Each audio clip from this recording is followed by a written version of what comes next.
Со значајни остварување во правец на подобрување на сите сегменти на животот, општина Кочани одбележа уште едно петровденско празнување. Реализираните проекти, странските инвестиции и вкупните активности на сите субјекти се значаен придонес во развојот на Кочани.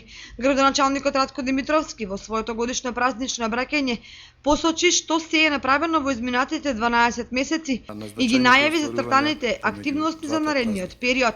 Оваа година е под знакот на реализацијата на проектот изградба на колектор и пречистителна станица за отпадни води, кој што е најголемата донација досега воопшто која што Швајцарија ја реализира во Република Македонија во висина од 21 милион швајцарски франци. Во практичниот дел на овој проект планирано е и поставување на главен колектор од селото Оризари по течението на Кочанска и Масалница во должина од 12 до 13 километри. Овој колектор треба да ги собира отпадните води од сегашните 9 испусти од Оризари Кочани па се до Долни Подлог, а пречистителната станица ќе ги третира отпадните води од градот Кочани и од околните рамничарски села. Еден од клучните проекти за реализација оваа година е и асфалтирањето на 10 поважни улици во градот Кочани, обезбеден со заем под поволни услови од Светска банка. Градежните работи веќе започнаа пред неколку дена од спојот на улиците Пиринска и Ѓорче Петров, а ќе се асфалтираат улици во вкупна должина од 3,9 километри. Неодамна го подпишавме договорот со белградската фабрика Минел Шредер за реконструкција на уличното осветлување во Кочани. Ќе се заменат 3125 светилки со нови LED технологија светилки во најфреквентните делови на градот Кочани и во Оризари.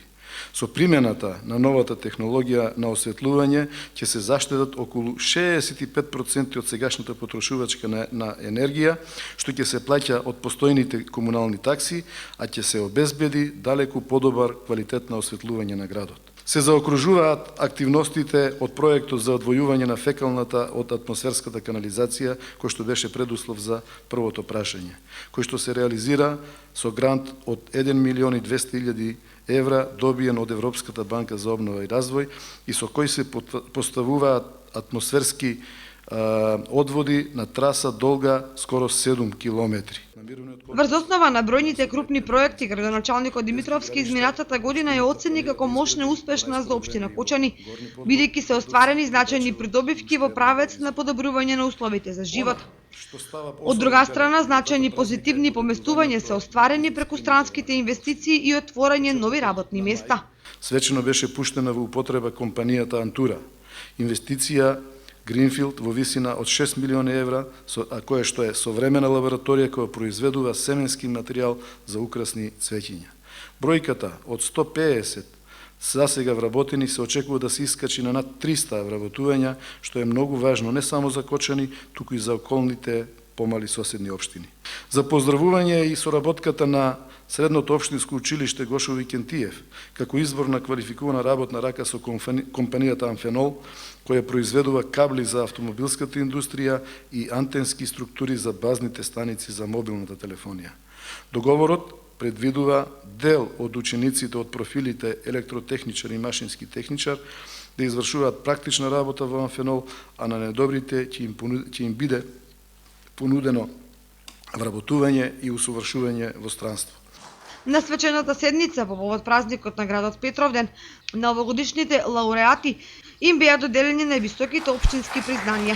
Наградата за животно дело која годинава постхумно му доделена на големиот математичар академик Благој Попов, ја прими неговиот син Оливер Попов. И јас, како и татко ми, ја делам блискоста со Кочани. Кочани му представуваше значаен сегмент во неговиот живот, кој постојано го следеше. Тука ги беше завршил формативните години на својот карактер, а тоа, како што реков, беше релативноста во гледање на работите во животот и скромноста, и секојаш му се навраќаше на Кочани. На некој начин сите патите што му почнуваа во Кочани или почнаа во Кочани и завршуваа во Кочани. Продолжуваме по патот на применетата математика. Наградата за значаен придонес во развојот на Кочани ја доби основното музичко училиште Ристо Јуруков. Резултатите доаѓаат до награда, нели?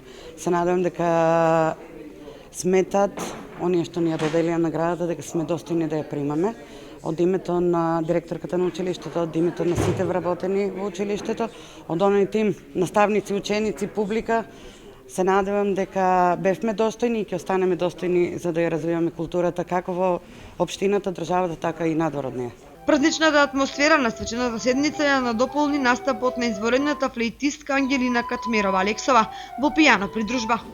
На Петровденското празнување му претходеше кршење на празничниот колач во паркот на Револуцијата, каде што членовите на фолклорниот ансамбл Кочани го одиграа Петровденското уроху.